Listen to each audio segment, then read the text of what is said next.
पाषण्डप्रचुरे लोके कृष्ण एव गतिर्मम। म्लेच्छाक्रान्तेषु देशेषु पापैकनिलयेषु च सत्पीडाव्यग्रलोकेषु कृष्ण एव गतिर्मम। गङ्गादितीर्थवर्येषु दुष्टैरेवावृतेष्विह तिरोहितादिदैवेषु कृष्ण एव गतिर्मम।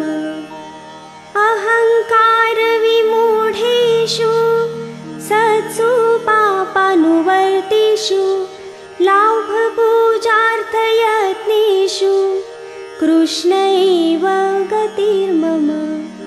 अपरिज्ञाननष्टेषु मन्त्रेष्वव्रतयोगिषु तिरोहितार्थदेवेषु कृष्ण एव गतिर्मम।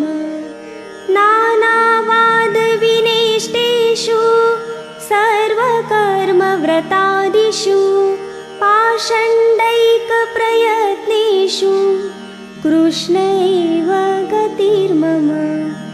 अजामिलादिदोषाणां नाशकोऽनुभवे स्थितः ज्ञापिताखिलमाहात्म्यः कृष्ण एव गतिर्मम।